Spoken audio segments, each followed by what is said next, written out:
Hey everyone, so I saw a social media post today that said, you know what, maybe the Star Wars sequel trilogy really isn't that bad. And maybe we're just going through this recurring cycle where whenever anything new comes into Star Wars, we just want to reject it. And I think that's totally false. I think it's totally false. I liked episode 7. It had some problems. There's some things I didn't like, but I liked it, and it gave me a good feeling about the new trilogy. I said, okay, I'm excited to see what happens after this. Then I hated episode 8 and I hated episode 9.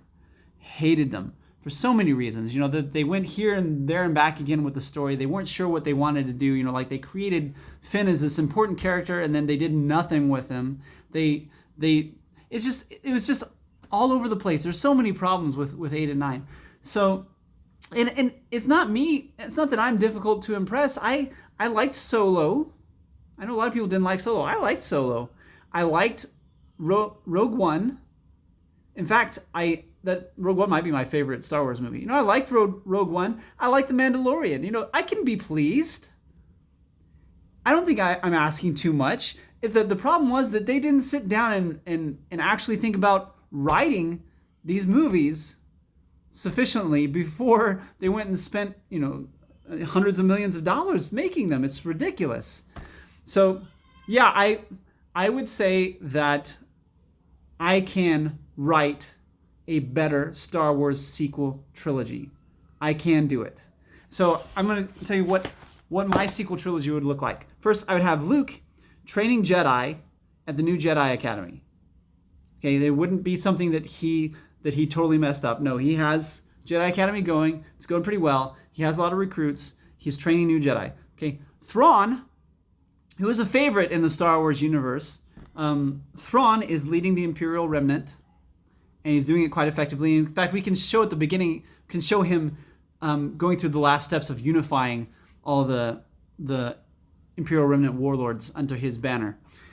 Then there can be this massive invasion, kind of like the Yuuzhan Vong, but the Yuuzhan Vong from the Star Wars Legends were problematic in some ways, and I don't think it would be good to just try to take them directly to film.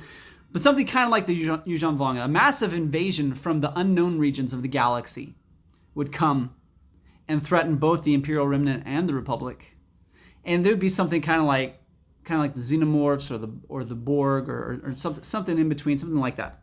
And then the new threat, it would be so great that it would cause the Imperial Remnant and the Republic to feel this need to band together, or at least to have a truce, so they can both fight against it.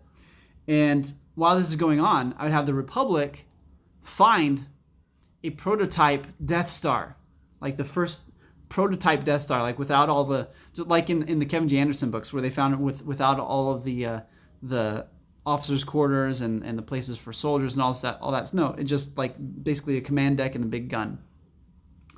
And so the Republic would find that. And then Luke's students, in the meantime, Luke's students would be, with the best intentions, trying to find a way to defeat this new enemy. And they would go and they would tap into the dark side. They'd find some ruin somewhere or something. They'll start talking to some Sith ghost or something, and they'll start tapping into the dark side big time to try to fight against the enemy. And then while this is going on, the Republic will eventually discover that Thrawn is intentionally prolonging the conflict to weaken the Republic as much as possible. Though he still wants to win against the new enemy, in the process he wants to weaken the Republic as much as possible. And now the Republic has to figure out what to do in this scenario. And then I would say that I would also have the Republic dealing with this moral dilemma of they're losing this war. They need something to gain an advantage. They have this Death Star, and they're wondering about the moral implications, the moral dilemmas of using the Death Star. They don't want to use it at all. They don't like it. But then when they do decide to use it, they say, okay, what can we use it on? In what scenarios can we use it?